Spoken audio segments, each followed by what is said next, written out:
I want to go back to a topic I think Ms. Capter raised, which is Ukraine, and I really appreciate your comment that when you referred to partners on our side like Ukraine, so I'm glad we still consider them partners on our side. Last week, the Ukraine Defense Contact Group met in Brussels. I know we did not attend, you did not attend, and I don't believe you appeared even remotely, but that was a meeting in which allies coordinated billions in aid to help Ukraine. We're talking about funding right now without a budget, without a plan to sustain U.S. support in what I consider the most serious conflict in Europe in a generation. So can you at least give us a sense, Mr. Secretary, of the presidential drawdown aid authorized through January 20th? Do you know how much has actually been delivered? Which PDA? Just the presidential authority that was given through January 20th when the new administration took over. Ongoing PDA 71 through 74, and there's a 75th, which has not been allocated, and we're in the middle of drawdown 71 through 74. Okay, and do you have a sense of the how much has actually been delivered? I don't know the exact amount that has been delivered, but we're actively monitoring it as well as the lifespan of certain munitions, what munitions remain critical for us, critical for them, critical for allies like Israel. We're paying very close attention to that. Okay, and you can give us a detailed, thank you. Do you know whether the department or the president is prepared to ask for funding for the Ukraine Security Assistance Initiative, and at what level?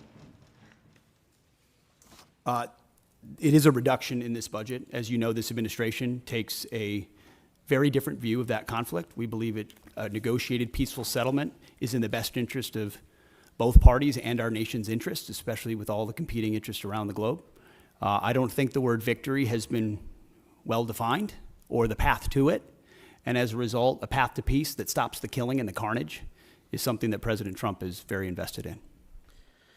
Well, look, I would certainly, I think I would define victory as making sure incursions, illegal incursions by the Russian Federation into Ukraine, which is a sovereign nation, would be a victory, but I'll leave that aside. I want to just touch briefly on, with the limited time I have, the president's announced $175 billion Golden Endowment's been talked about. I know that what has been talked about, we understand that reconciliation includes a $25 billion down payment. We haven't really received much in clarity on the specifics. Can you tell me what the $25 billion will be used for? Excuse me. There are many specifics that are not fitting for this setting. We're happy to get you at the appropriate level the specifics you request.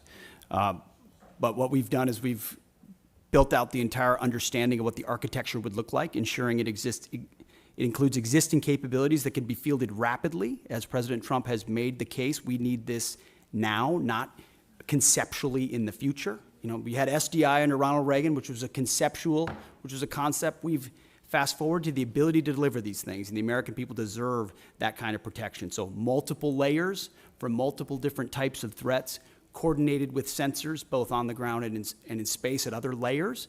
And we've got one of our best Space Force generals fully focused on that project in General Gutlein, who has a background in understanding those types of architectures. So we've pulled the program up to the Office of Secretary of Defense to make sure it's monitored on a monthly basis. Can you tell us what the appropriations request will be for Golden Dome in the 26 fiscal year? Well, the gentleman, Go ahead, Bren, excuse me, Ms. McDonald, you can get back to us on that and for the record, and we would appreciate that. Mr. Fleischman, you're recognized.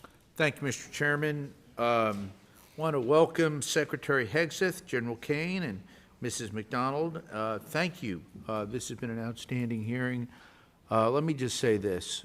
The world is a dangerous place. The nation is a dangerous place.